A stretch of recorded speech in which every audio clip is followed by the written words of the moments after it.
Welcome to PolyCast, a civilization podcast focused on game strategy. CanusAlbinus, Makahlua, TheMeInTeam, MegaBearsFan.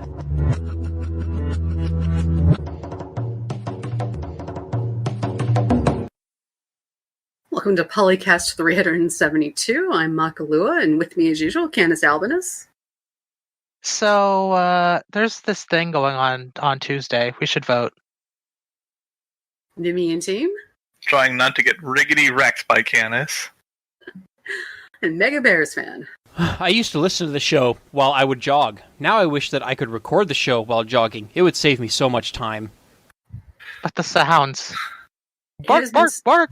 You just have to be in really good shape, like better shape than any of us has probably been in, and it would still sound odd, but could work, maybe.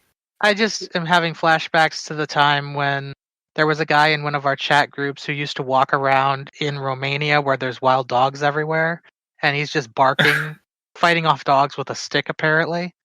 And just like, please don't bring that into the chat. We don't need that. Now, when you say wild dogs, do you mean like actually wild dogs, or like domesticated dogs that turned feral? Feral dogs, yeah. Oh, okay. But basically the same thing, except genetically. And it has been solid cloudy for a week in Texas, and I'm like, I wish I could go record the podcast outside because it's beautiful, clear sky. Yeah, we had clear sky today, too. Do it while running. After the rain we had from Zeta. Yeah, it was 90 degrees here, like, last week. So it finally decided to drop down into the low 80s, which is, good morning and early evening walking and jogging weather. Took long enough, but it's finally here. Yes, actual fall has decided to make an appearance at least for a couple of weeks, and it will only be in the 60s and 70s for the highs here, finally. Yeah, it was crazy. We had a day where the high was 92, and like the next day, the high was like in the 60s. Like overnight, there was the temperature dropped to like 40. It was weird. Like fall hit, and it decided to hit like a ton of bricks. Child. He's like, wait till Speaking you of hear summer some of the child, that's stories like all I we get. have. You should hear some of the stories we have up here in the real temperate lands of Indiana, where we can have 70 degrees one day and blizzard the next. That's crazy. There are places like where my ancestral homeland is, which is out by Des Moines. There have been years where you go from 80 degrees to negative 10 in one day, and that's quite a whiplash. Yeah, wow. Yeah, we only go from like 80 to 40 and back. That's about it. That's the general experience here.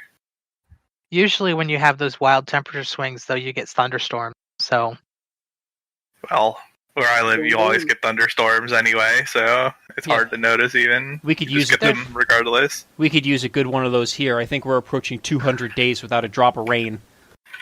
you're in the desert, though.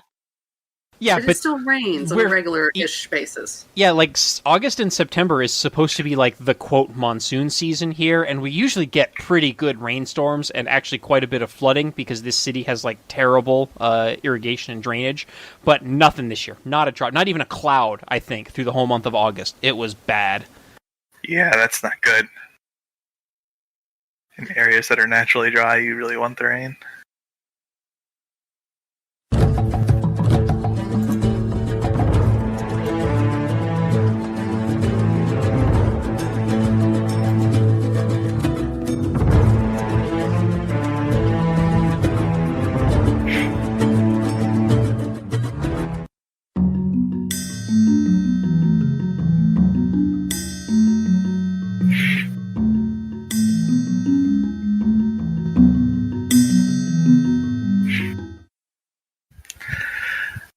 Well, as of this recording, it is October 31st. Happy Halloween, everybody. And we have October patch notes for Civ, so happy Civween. Civ-oween? Civweenie. Whatever. So, Civweenie. We've got some pirates, we've got some balance changes, and we've a little bit of game speed scaling in here. A little bit of AI/UI tweaks. You can start wherever. I do like that they nerf batted Columbia a little bit. Yeah, I kind of saw that one coming. The game's a little less overtuned with the DLC content now. Although I'm not happy that they nerfed the surround and pound strategy for them. Yeah, we specifically talked about that last time as like the one thing that we hope they don't do. Yeah. It's unfortunate. So what do we get? Exactly that thing. And as far as I know, do the great generals still stack with the Commandante generals, or is that something that was in fact removed with the previous patch? Did anyone bother to look that up? It doesn't say in the patch notes either way, other than that you don't stack the movement bonus any longer because the Commandantes don't give you the movement bonus. Right. So I don't know if the strength is still being... according to the patch notes, we should still anticipate that the strength would stack, but I haven't tested it in-game. Unless it was, like I said, nerfed in a previous patch and we've all just forgotten about it. That could be, yeah. Well, we wouldn't expect it to be... we wouldn't expect that to happen in this patch, based on what we're seeing here. Incomplete patch notes? That would never happen. And yeah, there was... Especially not in Paradox fully games. complete patch notes. And there was a minor buff or a minor nerf to the Hacienda, but it got a little bit of a buff to kind of sort of maybe make up for it. It now provides less housing, but it is not affected by drought national disasters. So it says it can be in the... Oh, can be. I'm sorry, I totally misread that. Oh, it was immune before, and now it's not, basically. Yeah. So, sorry, 2 small nerfs. Which, again, we were like, yeah, no reason to nerf the Hacienda. Apparently, Firaxis disagreed. Yeah, it's like, when do I remember to build the Hacienda? Well, the Haciendas are good. Like, you just spam them, and then they buff each other and surrounding tiles. So they're, you should not be building them. They weren't crap improvements before, but, they weren't... Oh, no. They weren't the thing that was, potentially breaking Grand Columbia. Yeah, there you go. They also fixed forest fires and meteor showers on Eyjafjallajökull, so that's good. Yes, now it will explode with soothsayers during apocalypse mode, which it should have been doing that anyway. And I noticed also that they being able to rebuild your districts. Thank you. And I noticed they put that name in like all caps, as if to help us maybe enunciate it a little better. They, I think there's some marks above the A's or O's in the proper spelling, but it's anglicized well enough, I think. I hate those marks above things. Typing them on a US keyboard is just not happening, and then I never learned them as a result. I do wish that they would put what the old values of stuff were, because I see that the next thing talks about trade city-states giving 2, 4, and 6 gold as envoy bonuses, and I forget what they were before. I thought 2, 1, 4, 2, and 3. Oh, okay, so they buffed trade city-states?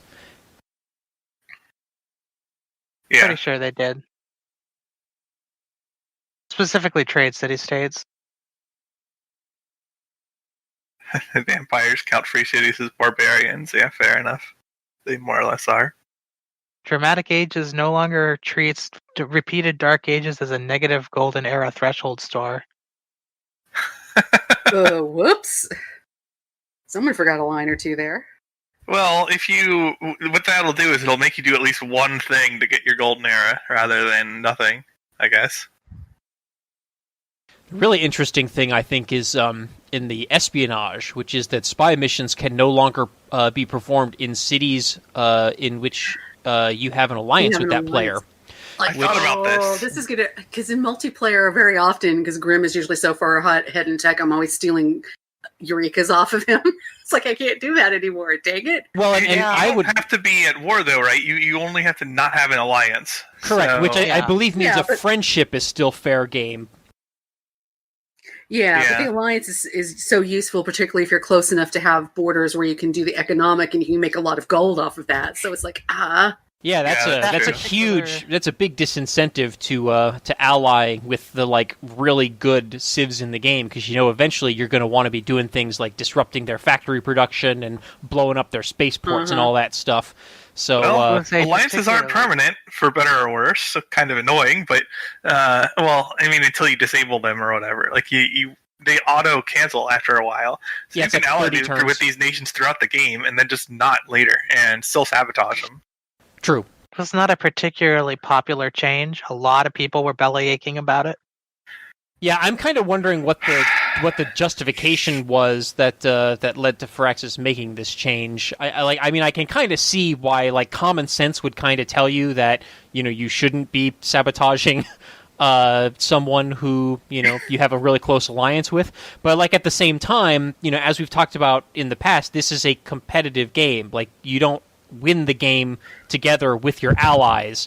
So, like, an alliance is still just kind of an ends to a means to pacify another player, long enough for you to get a win in the context of this game. Yeah, so... Or means to an end. Yeah, sorry. It's morning. It's 9 a.m. here. I'm still sleepy. No, I like that expression. I'll have to try to find use cases for that.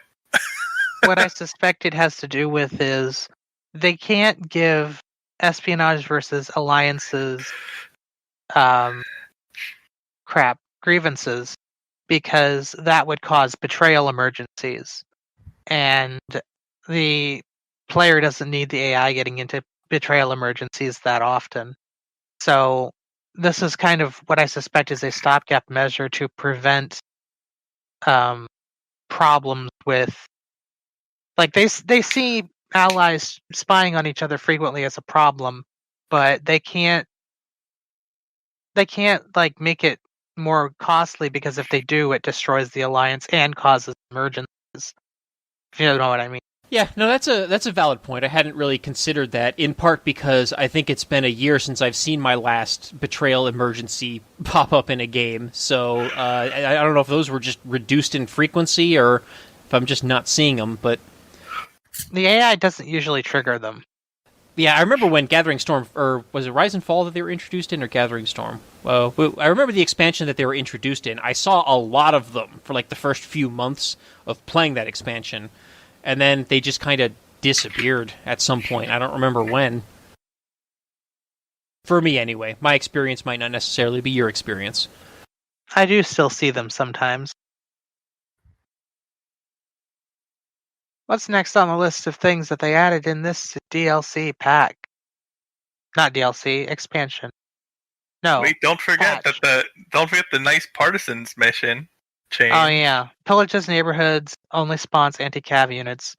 In tacit admission that anti-cav units are underpowered. I feel like that was in the previous patch, because I'm pretty certain we talked about that like an episode or two ago. Yep, they put it in the patch, so... We talked about it last time because it was in the preview video. Oh, okay. Yeah. Game speed scaling! Favor cost of voting, aluminum cost for Lagrange point laser and space race projects, aluminum cost for nuclear weapons, Uranium. faith from initiation rites, Pantheon, and barbarian camps, great people points earned from Alfred Nobel, amount of gold obtained from a barb camp, science gained from Fez, and several promotions and other bonuses have been set to scale, including the Tier 1 Naval Raider promotion, Gorgo's Thermopylae ability, God of War Pantheon belief, Native Conquest Rough Riders from Gathering Storm, kills from the Mendekalu Cavalry, and Nihong's Tresumul promotion. Yeah, there was something else in there about that wasn't. What was it? It was needed to Unit scale experience is no longer scaling with game speed. Yeah. That's an interesting change. Yeah. I think that's a correct one though, because getting less experience because you're on a faster game speed is kind of busted. Because it's going to block you from getting high-end promotions, even if you're doing a fair amount of fighting. And it's already, like, fast speeds are already unduly punitive to marching armies and fighting with them compared to slower game speeds. So you have that effect in play anyway. Like, you're already going to get less experience because there's already fewer turns to move relative to other things happening. So it makes sense to not scale that. I would think that it would be the other way around, that on a faster game speed, i.e., online or quick, you would get more experience per combat so that you do get the promotions more quickly. You can make a case for that, yeah. But I think it was the other way around, right? previously? I don't know. I typically play on standard game speed, so... I play on quick for Dan Q. Yeah. Rock bands can no longer play on pillaged districts and buildings. I kind of feel like there should maybe be like a special Rock Band like mission for that, like a charity event or something like that to rebuild it. Live Aid? Yeah. Yeah, Or was it Live Aid? I can't remember. it's something like that, yeah. I think there might have been one of each. There was Live Aid, Farm Aid, a couple of other things. Yeah. Like, wasn't there one? I know there was one for the 2004 tsunami, but wasn't there one like in the 90s? Even in the 80s. In the It's like- 80s even? Yeah. Cool. I was not alive at the time, so I don't remember. 80s. I remember 80s. I was pretty young in the 80s, but I was around for them. I was alive for 8 months in the. That's it.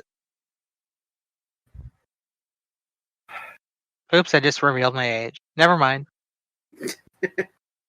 That's right, Very you're just making all of us attractive. jealous. Canus has revealed himself as the mayor. Whoops. Oh, that's a bad strategy. Before the first night. Oh no! I got the achievement, but I'm dead. Yeah.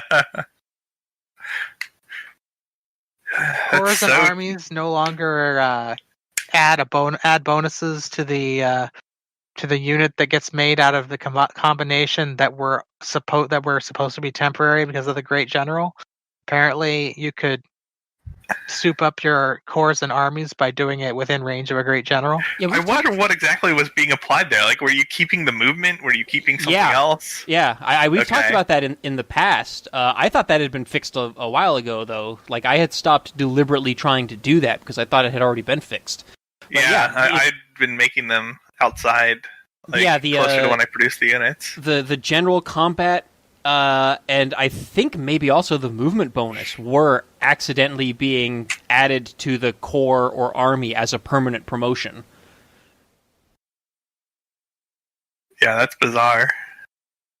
I miss all the fun bugs. That one would be Oh. amazing because if you had the Great General in range twice and got the strength bonus twice, I don't think that was the case, though. I do not think it's stacked with a new Great General. You just got the bonus permanently. okay, all right. I could be You wrong, want fun but bugs, Mackie? Just wait. We got plenty of topic for that. Yeah, apparently. AI changes. Oh wait, Netherlands bonuses towards flood barriers actually works now. Yay. For the AI is no longer interested in diplomatic favor in the ancient and classical era. Thank you. Oh, thank you. By my diplomatic favor? Or by this diplomatic... Yeah, seriously. well, reduced Reduced. interest, so I assume they will still trade for it and give you stuff, but it'll just be a heck of a lot less.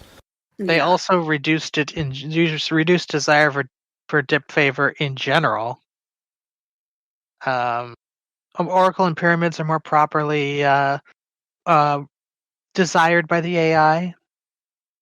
AI repairs city defenses more promptly. That wall repair project is now increased based on the value of the city. So, basically a back-end way of saying AIs want to make their city defenses better. They might repair their walls.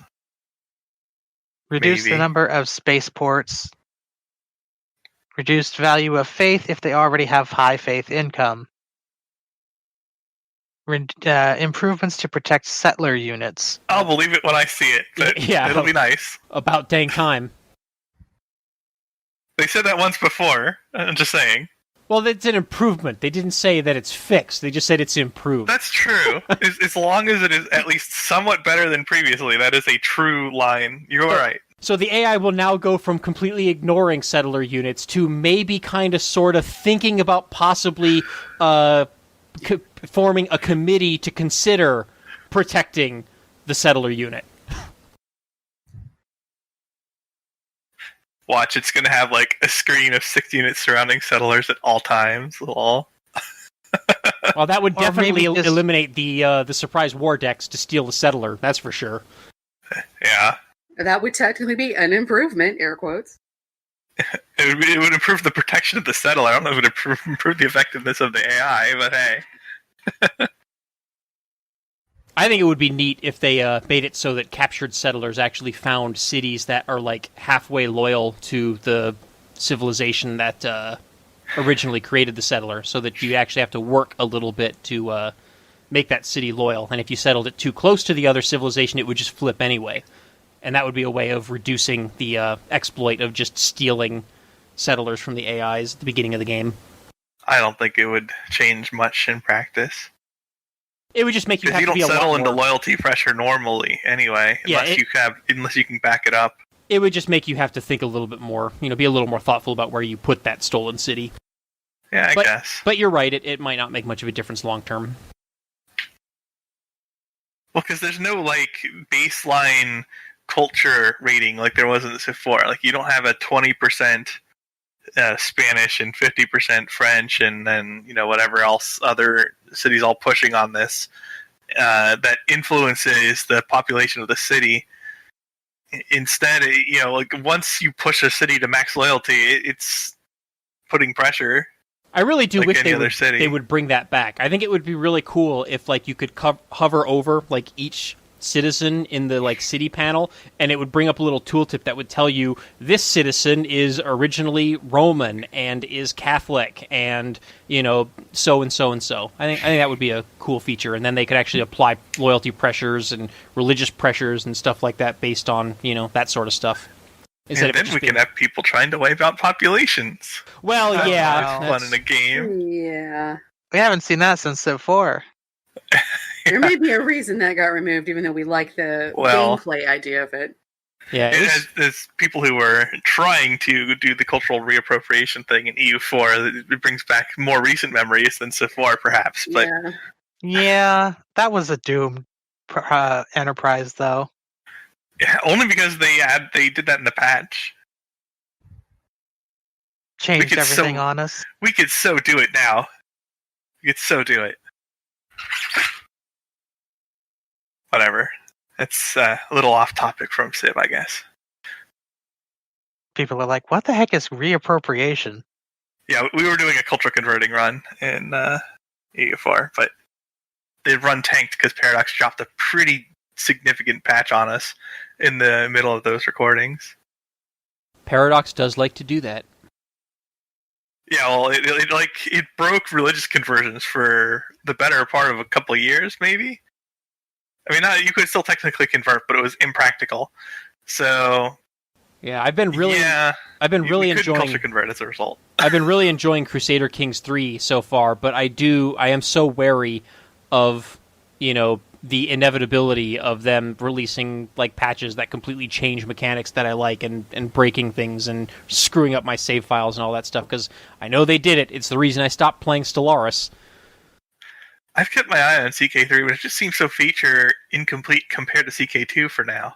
But I'm not inclined to go for it. Well, that's going to happen anytime you release a sequel to a game that has lots of expansions and DLCs. Yeah. The exception to that was Civ 5 to Civ 6 didn't seem like that big a step down. No, it wasn't. Civ 6 had almost everything Civ 5 had. Yeah, and then it's added more with it. So we hope we're going to have a similar step whenever Civ 7 comes around, that it feels like even just the base game is a complete game and everything else is just icing on the cake. Yeah, Civ 6 was a rare exception to that rule. But I just remember in the past, every time a new Sims game would come out, it's they got to resell you all the same DLCs. We got to have a pets DLC. We got to have a college DLC. We got to have a DLC where you go to work with your sim. Same DLCs every time. Yeah, you gotta have a DLC to do the laundry. Civ's gonna have that. Every time they're going to start with the baseline number of civs and then add civs and DLC. That's gonna happen every time. Mm-hmm. So I think because of that, they can get away with more of the mechanical stuff immediately, because they know they're gonna just use the civs as DLC for the most part. Now they've added mechanical stuff to Civ 6 as well, but yeah, it's much less of a step down than especially titles. Especially if this move away from full-fledged expansions and more towards smaller, bite-size DLCs and scenario packs and game modes carries over into vanilla Civilization 7. Yeah. Which I hope it doesn't. I hope they stick with full expansion packs because I've always liked that particular model with the Civilization games. But I hope they do both. They've been doing both for quite some time. I'd be surprised if they changed the model unless they are observing that one or both of things are not viable, which is unlikely. Yeah, both Civ 5 and Civ 6 released the vanilla game, and then they had 6 months to a year of releasing DLC Civilization packs with scenarios and stuff like that, and then a full expansion with new civs and gameplay mechanics came out. Yep. And then there was a second expansion, and then previously you would get a spin-off game built on the same code, and it looks like this time we're getting DLC instead. Yeah, instead of making a spin-off game, they're making 10 mini spin-off games in the same game. Game modes is what we would call them, I guess. Yeah. Yeah. Well, speaking of game modes, Ethiopia Pack, the governors now have secret society governors first. Policy cards now have their full description in the tooltip. Thank you. Fixed problems in the Civilopedia. Made it so that the Civilopedia didn't leak information about unrevealed texts or civics in shuffle mode. Oh, could you just go into the Civilopedia and it would show you the prereqs? Yeah, apparently. Okay. Whoops. I think the leaking in Civ 4 was still more egregious. Unit pathing stuff you could do. Oh, yeah. Find where people are immediately and such. Unit panel now updates at the end of the turn, so units go right place. Beliefs are now sorted by type in the religion screen. Government lens is switched to the proper palette so colorblind people can actually see it. Support for painting and selecting tiles in the world builder on touchscreen. Then there's a couple of console updates. I made sure that the loading animation showed up. Fixed an issue where the second profile would be missing DLCs. Fixed an issue where enabling Tech and Civic Shuffle caused incorrect mode information to appear. And removed profile button prompt display in multiplayer staging on PS, whatever that means. And then let's go back and talk about the one thing we skipped entirely, which is the pirate scenario. Arr. So the idea of the pirate scenario is you have a single ship. It has 300 hit points, and your idea is to go around and steal ships or dig up buried treasure, visit the cities so you get taverns, and generally fight your way across the map. I have played it several times. It is quite humorous, quite fun. It is very easily exploitable. That we'll get to later. But there are 4 factions. The Dread Pirates, who get a walk the plank ability that gives them instant sinking of enemy ship and +3 movement, +5 combat strength for 5 turns. And they get 10 gold every time they engage an enemy unit in combat. And the privateer, you get to steal ships and give it to your patron government. You have a special patron government that you can see. One of the 4 home civs that you're technically fighting against. You get 5 infamous pirate points and 100 in gold for every city you give to them. Or not city, ship you give to them. There's no way you'd have cities in this game mode. Yeah. The Swashbuckler allows you to double their movement for a turn for every 6 turns. And then they get +1 infamous pirate point for every 50 hexes they've revealed on the map. And then the Hoarder has a chain shot ability, which makes them stop enemy ships for 1 turn.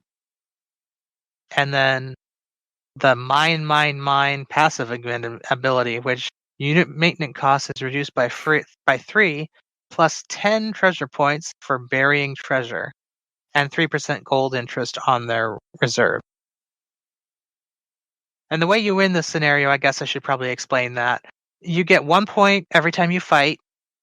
You get a certain number of points every time you capture a ship, a certain number of points every time you bury treasure or discover treasure, and every time you kill a recognizable named infamous pirate, which is basically a barbarian ship that has 3 stars. And there's a bunch of relics that act as the culture system. Reduce maintenance costs by 3. Gold maintenance costs increase, but 3% gold interest revenue. 10% gold per turn. Or no, just 10 gold per turn. 50% chance of finding additional treasure maps when visiting a cavern. Every attack of an enemy ship reduces its movement by 1 turn. By 1 point for the next turn. You can stop at any time. I'm just repeating all the stuff that's here. There's a lot of things. I and Scott played a little bit last weekend with the while they were playing the regular multiplayer game. And it's a quick scenario. You know, it's fun because you can just drop into it and play it. It's like maybe 20 or 30 minutes. Yeah, 60 turns. So it's just there's no city management. So it's just a victory point game first to get to a certain number of points, or is it a turn limit and then Most whoever points has at the end. Points at the end, yeah. Okay. So even more like a board game. Yeah. But it's a fun little board game type of thing. Who did I take? I think I took the Swashbucklers. And so me just sailing around and exposing tiles on the map, which is on the first game he and I played, was just accelerating my score quickly. You know, it was not hard to win on that one, but if you had 4 people playing and had all factions active, it might not be so easy. We had fun with it, though, which is the important part. I have not yet had an opportunity to play the Pirates minigame, but it is definitely on my list to try out. It's definitely fun. I also never got to play the original Sid Meier's Pirates games, so this will... do either of you have any opinion on like how this compares to the original Sid Meier's Pirates? Is it even close? Did they not even really try to recreate Sid Meier's Pirates, or what's the deal? They weren't trying to do that in a board game format or anything. It's a fun piratey themed scenario. Yeah, there's a lot of stuff in Pirates that's very different. Yes, there's a lot more management type things in Pirates, so because you can sell ships and stuff, and you can romance governors' daughters and capture cities, and yeah, my understanding was always that like Sid Meier's Pirates was more of almost like an RPG management kind of game, and I'm imagining it took more than 20 minutes to play a game. Probably. Halfway. It was a standalone game after all. But we have other news from the Nintendo eShop accidentally leaking some information. Is this confirmed real?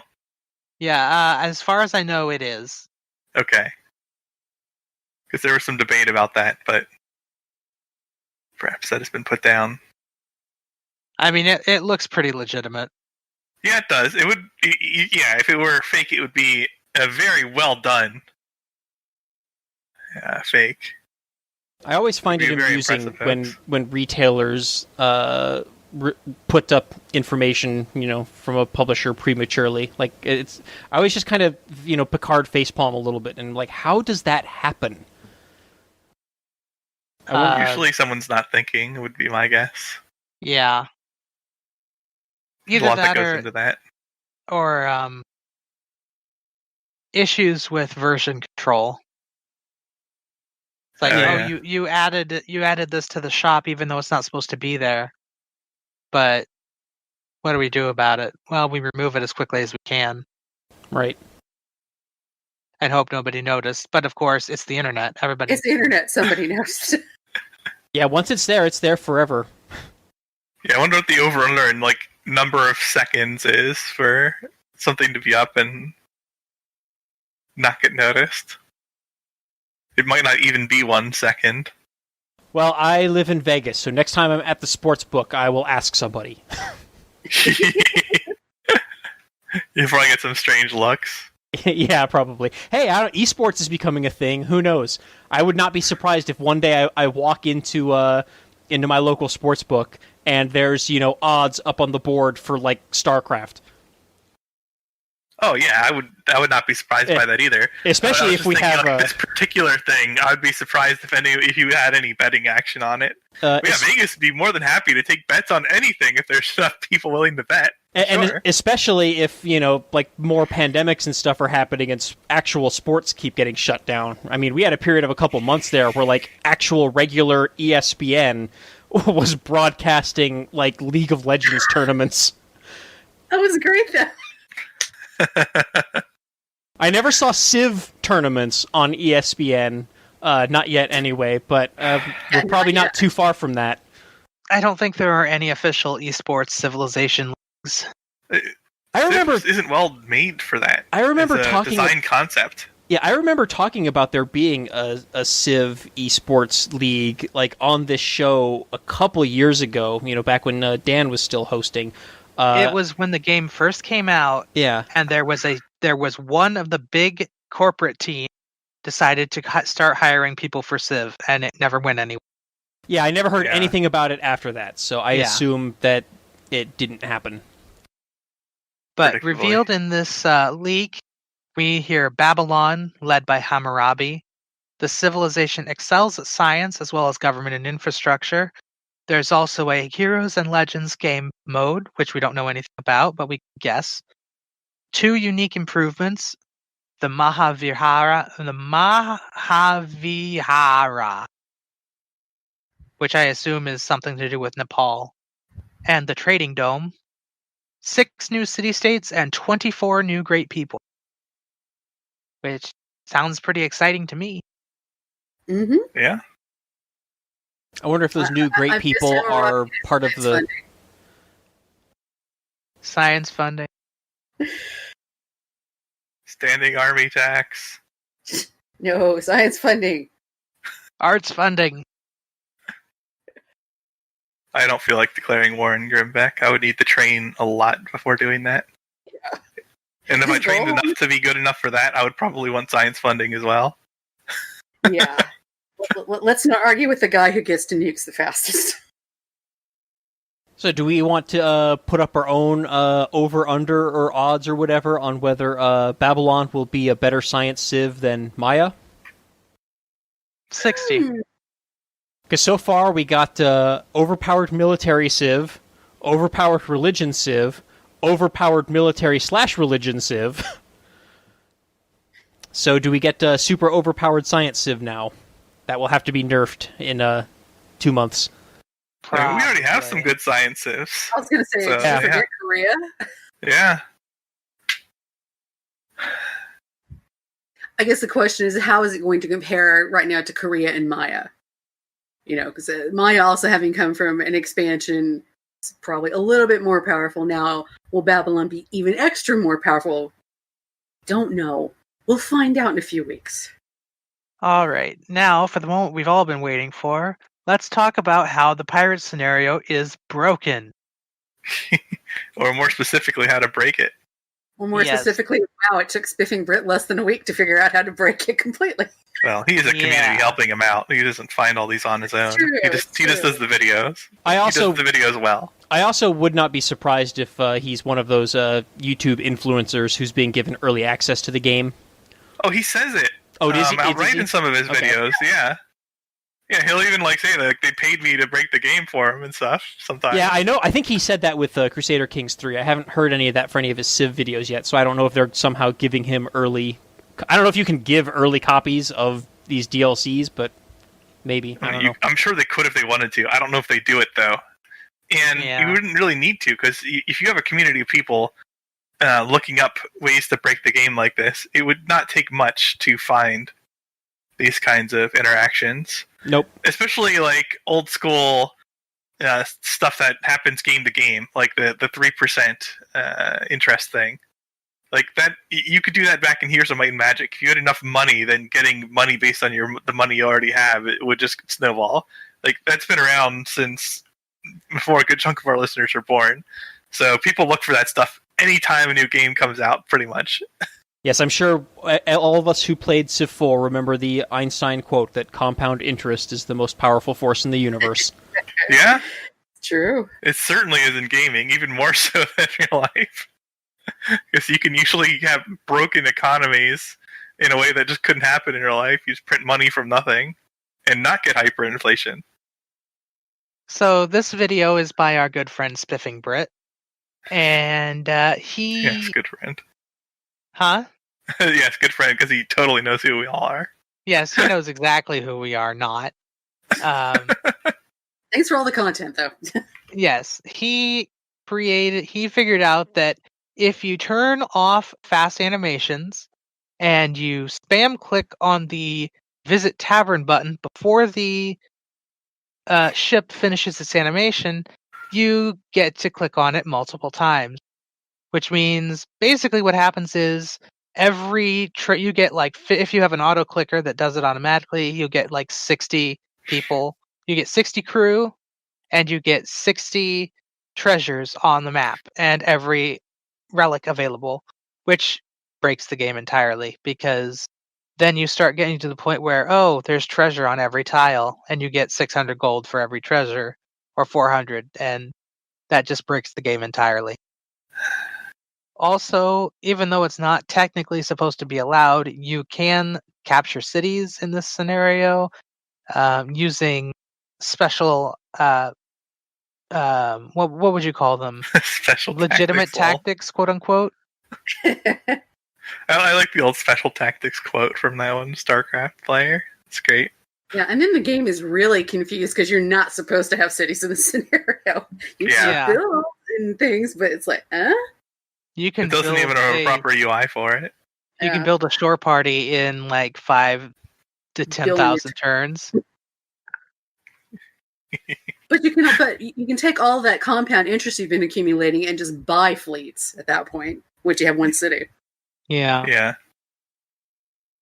But you really don't need to, because you've already broken the economy so much if you did the auto clicker maneuver.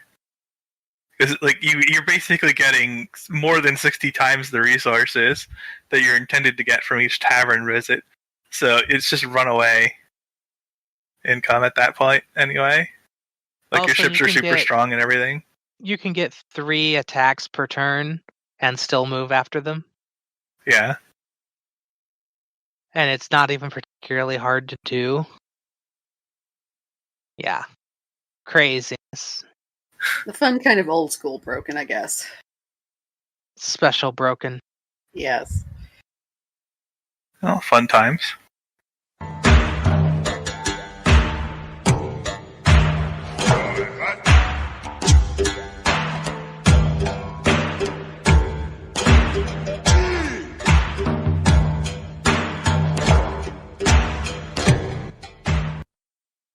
All right, our next topic is a forum thread started on Civ Fanatics by user CasperGM, Caspergum, I assume CasperGN, titled Minor Pet Peeves and Annoyances You Wish the Developers Would Fix. Oh boy, I bet this is going to go on for a long time. The OP starts out with one of his or her own, which is railroad pathing. I assume they mean the paths that the railroads are drawn on the game, and not the paths that units take going over the railroads, which I would not be surprised has its own problems. But yeah, the railroads. There's a picture there. Yeah, he clearly means the way it's drawn based on the picture, and man, that doesn't look nice. I agree. I've seen worse. I'm not one for aesthetics, but that's a little silly. Yeah, it's because there's like these tiny connections in between the districts. It's like they didn't add something to the district to indicate a railroad pathing through. So you have these like little chunks of it connecting the districts, and it's not pretty at all. Well, it's not just that; it's Ugly even as the tile at the bottom that's got the 4 gold on it has this weird thing where the railroad diverges from itself and then like crisscrosses itself again. Yeah, you can see where it's trying to fit into the pathways from the other tiles, but then the I guess that's a city-state next door who doesn't have rails, so then it looks even more weird.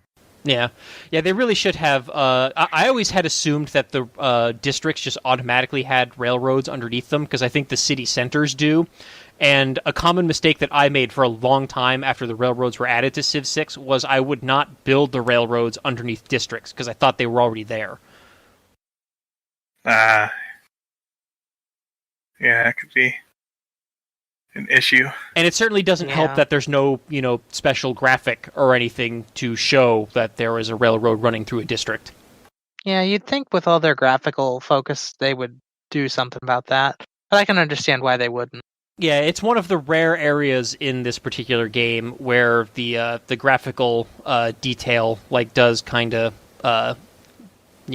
give up a little bit, because Civ 6 is so good in so many other respects, and I've talked many times before about how I like how informative the map visuals are and how much of the game state you can see on the map, especially compared to Civ 5, which was just awful in that regard. But this is one area where it just completely fails, and it's a shame. How about we talk about that thing where if you're holding a button when the turn rolls over, it stays depressed the whole time? So you keep scrolling infinitely around the world? I thought that had been fixed at some point. And it was broken again. Oh, wonderful. Unfortunate. The joys of patching. Just when you think you fixed it, nope. One of my really little pet peeves is I leave unit animations on just because sometimes I like to watch them, but sometimes I also like to just skip ahead and try to do something, and one of the things that I'll often try to do is give another unit a promotion while a combat animation is happening somewhere else, and that usually doesn't work. The promotion panel usually ends up just closing itself when I click on a promotion and then have to open it again. So yeah, better input buffering during unit animations would be nice. I would say unit buffering in general, because even if you play with animations off, you can get screwed over by input buffering. That's something that could definitely... That always bothered me in Civ 6. And I would buffer inputs, and then they would count them sometimes, but not always. It isn't just that they don't input buffer, it's that they input buffer inconsistently, and I hate that. Yeah, and who knows, maybe that would also... maybe putting in better input buffering would help with the aforementioned Infinite Tavern issue with the Pirates mod. So who knows, maybe they'll actually have to fix that and put better input buffering in the next patch. Watch, they just remove input buffering as a quote-unquote exploit fix, lol. Perhaps. No. Oh, dear. No, they're not Paradox. They probably won't do that. Probably. How about every time you have an allied city-state and your ally attacks it and you can't do anything about it? Yeah, that's good. That is super frustrating. Good pet peeve. Yeah, you have nothing on the diplomatic screen to tell and go, oi, don't do that. Or when you're in the middle of a war and you have to go through your friend or ally's territory in order to get to the guy that you have a joint war against, but then your open borders or alliance or friendship expires and all of your units get kicked out of their borders, and sometimes they get kicked into enemy borders where they get instantly destroyed. Yeah, it would be really nice if there was a notification or something that says, hey, your open borders is going to expire in one turn. Would you like to negotiate to renew it? Or, alternatively, just have those go on indefinitely until one party or the other explicitly cancels it. Pet peeve right there. Yeah. Why can't my alliances and open borders last until I say I don't want them? Having to re-up stuff all the time is annoying, and there's no gameplay need for it. So yeah, that's definitely a pet peeve as well. What about those times when you try to redeclare friendship and the leader says no, and then they contact you the next turn asking you to declare friendship? And sometimes it's not even the next turn. It's during their turn on the same turn. Because it's not actually technically the next turn yet.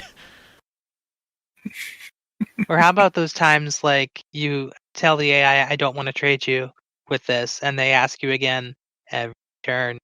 And again, and again, and again. How about the first time I told you I'm not trading these relics, maybe you might get the hint that I don't want to trade these relics for 20 or 30 turns before you ask again.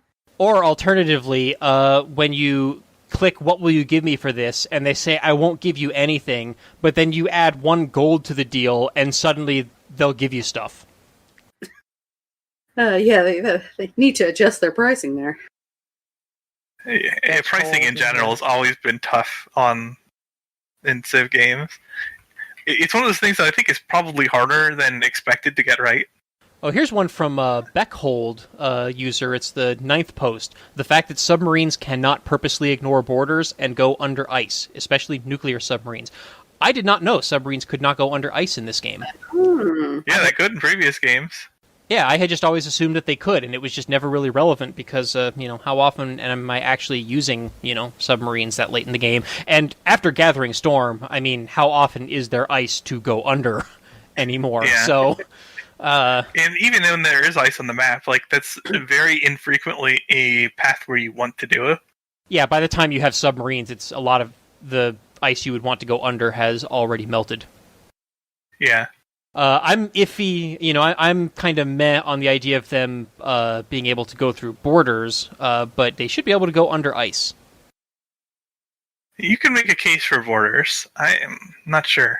But clearly, in Civilization, the game takes place on a flat Earth, and the entire perimeter of the Earth is surrounded by a wall of ice, which is why the submarines can't go under it. That's true. It's ice all the way down. Yeah. Yeah. Makes sense. And all the way up as well. Airplanes can't go over it either. That's true. Yes. Also ice all the way up. Yeah. Yeah. You go over the Antarctic or the Arctic with an airplane. Nope. Why can't we save our game setup? Yeah, if you have a certain setup you like to do most of the time, why can't you save that? Why can't you save multiple setups and just load setup? I'm pretty sure you can, because I use that sometimes when I'm testing things for my strategy guides. When you're in advanced setup, I think there is now a button that says Save Game Setup, where it saves all your options and the leaders that you have selected and all that stuff. And then you just go to load, and you can load it. I think we talked about that a long time ago on the show, that they added that. And it went right back out of my brain, apparently. In that case, yay, thank you. It's an easy thing to miss, but yes, it is there, assuming that you and I are talking about the same thing. I think it doesn't save all the settings, though, because I've still seen people complain about it. But yeah, maybe not. But, it might not work. But there's still some pet peeve room there. Yeah. Here's another user that wants less notification pop-ups on the sides. How about allowing us to decide what we see and don't see as notification pop-ups on the side? Like, you can toggle things. That would be great. Yeah, and this user specifically says that they don't need to see that an unmet player on the other side of the world built the Great Bath. I kind of am going to say, no, that definitely should be there, since only one player in the game can build a wonder, and, you should want to know that a wonder you might consider building has been built. The thing I would suggest that they should do instead is they should have some indicator on the tech tree and the civic tree that shows that a wonder has already been built and that you cannot build it. Like, put like a red cross through it or something like that, so that you know not to go for that tech to build that wonder because it's already been built, in case you missed the notification. I think it'd be fine that, like, if you don't want to see that stuff, just toggle it off, but yeah, I think that's one of those things that I would leave on by default. And also auto-renewing traders. That would kind of be nice, yeah. There is at least the one button that just says renew existing trade route, but there is still a button you have to click to do it. Yeah. It's just little small quality of life things. Make the AI use the Air Force. That would be great, yes. Hey, AI, did you know you could use those planes to bomb things? Amazing, I know. Make them use nukes.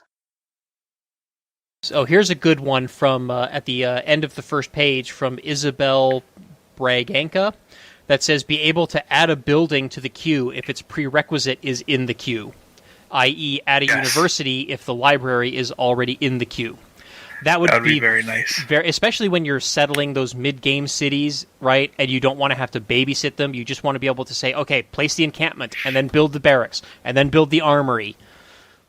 Yeah, that would be very appreciated. It's true.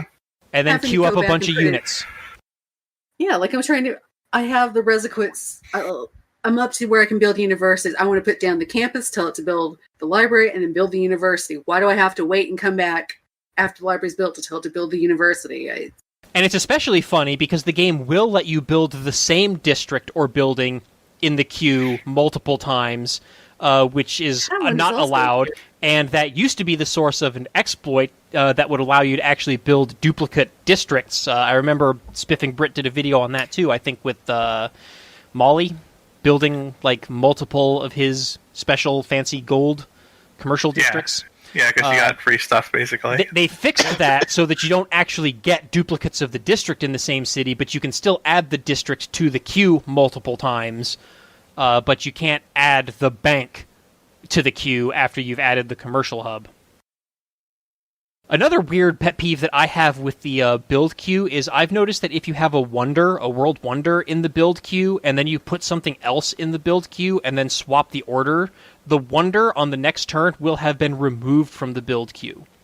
And this has actually cost me the ability to build wonders on a few occasions, because I would have I'd have a wonder in the first in my queue, and then I would say unlock industrialization or something like that, and then I add a industrial hub in front of the wonder to the queue, and then had items after the wonder in the queue, and on the next turn the wonder disappears, and then I finish the factory, and instead of moving on to the wonder, it starts doing the other things that were in my queue, and then sometimes I forget to go back and add that wonder, and then I end up not building the wonder because someone else beats me to it.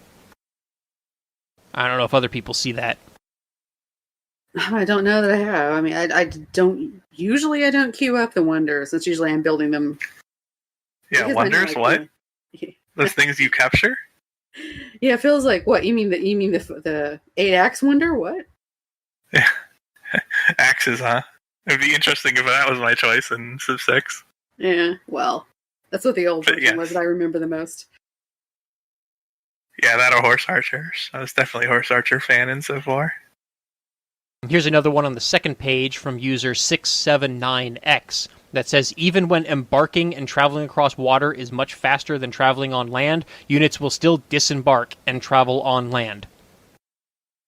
Oh yeah, that's another one of those things that I think is hard for them to do in gaming, because I see this in EU4 and other strategy games as well. Like the logic for when to embark versus not, it just seems like they don't know how to do it. It's not easy to do because, man, it's always a problem. It's probably it's not easy. The problem is it's low priority. Yeah, my guess would probably be that true, but it has to be at least minorly challenging, or it wouldn't be happening all the time as an issue. My guess is that they're looking for the shortest path, and sometimes that requires going over land to get there. Yeah. And or they're weighing the shortest path too heavily in the logic as opposed to weighing turns to get there. Assuming that they do actually weigh. You know which game series got that right again is the Warlords series before it turned into its modern stuff. But back when Warlords was a 4X game straight up, Warlords 2 and 3, the unit pathing and embarkation logic in that game is actually really good, despite how old they are. That was back when games didn't even do that. Multi-turn pathing plans. And somehow they got that right. And 679 also has another good one, which is when at war with a neighbor and fighting in neutral or enemy territory near the borders of other civs, those civs ask you to move your units away. And if you continue fighting, which, is what you're going to do, that's why those units are there, they consider it a broken promise. And also the classic, oh no, there's a scout next to me, get it away! Yes. Yeah. Please do not conquer my entire civilization with your one scout. We are so afraid. Sounds legit. And another good one from 679X is it's sometimes difficult to tell for sure how much movement it will cost for any land unit to move to a given tile.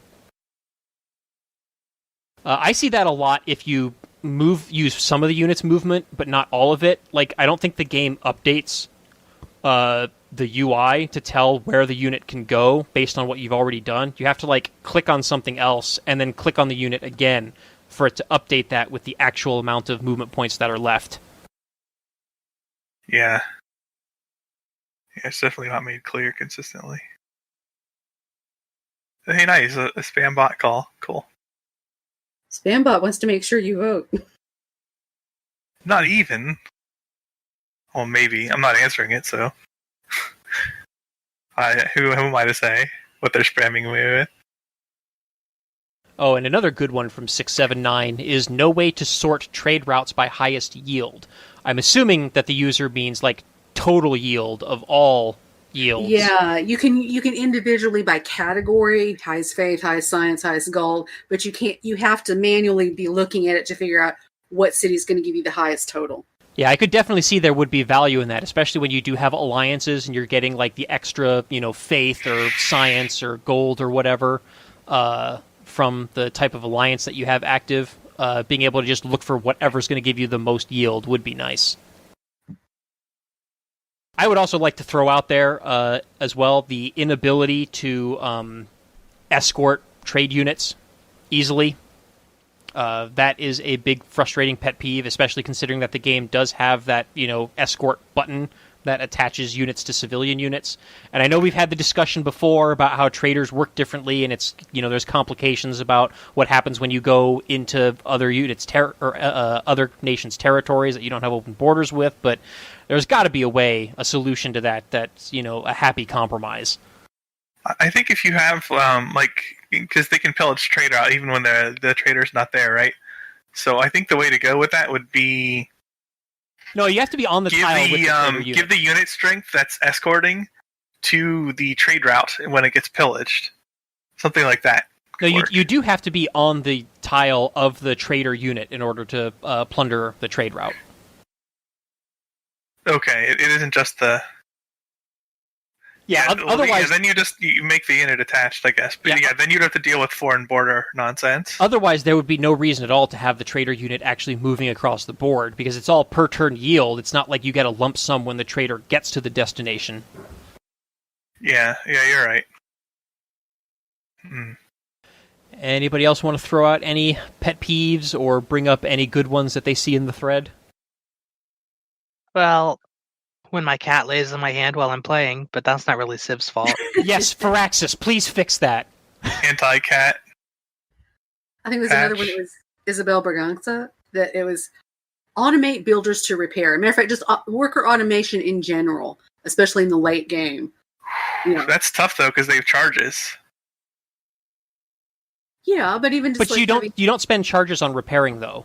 True, you should be able to automate repair, but automating other stuff is more dangerous / probably harder to implement well in comparison. And honestly, like the builders route too. Yeah, that would be nice, especially for the railroads. But the issue with the builders also is they only have 3, maybe 5, 6 or 7 charges. So it's not really that many additional inputs. You automate it and it does 3 things, and then you have to build another one and automate that. You're not really saving that much. Phil would probably disagree, but... compared to all the other ways they could improve the input stuff, I would agree that that's actually would be a more minor UI improvement for sure. So because you can't really trust automation to be effective in pretty much any strategy game ever, I'm okay with this the way it is in that regard. But route 2s or automated repairs, that kind of stuff would be much nicer. Yeah, route 2 would be good. Repairs, automated railroading or roading and stuff would be great. Yeah, because the building a railroad does not cost you a charge for the military engineer, thank goodness. But it does cost resources, so that could be a problem if you run out of, I think it's coal and iron, or is it just coal? Whatever. It costs. But if you could set the route, then you're spending the resources, right? Yeah. So it's not that that wouldn't be a problem, really. Build 2 type of thing. Yeah. Yeah, and if you ran out, I assume the unit would just stop and then ask for new directions. Stop and blink at you and go, oi. Yeah. We're out of stuff. Give me more. Oh, I'm sure if we come back in a week or two... Something's in the way. I'm sure if we come back in a week or two, this thread will have many, many, many more posts. Probably. I like that StarCraft line.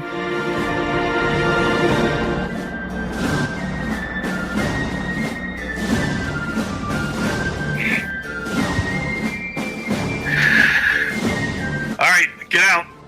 No imagine. No, you're not imagine. Thank you for joining us on PolyCast episode 372. I'm the main team, and I was joined by CanusAlbinus. Well, you were mostly joined by me. The other half was me with a sleeping and bubble over my head, just like in the TV shows. Makahlua. Yes, I too require more caffeine at this point for my brain to finish waking up. And MegaBearsFan. We here at PolyCast encourage all of our listeners to vote this coming Tuesday. We don't care who you vote for or what you vote for, just please go perform your civic duty. Vote for Kanye. Okay, maybe not Kanye. He said he didn't care. At this point, I really don't. Yeah, just make it over.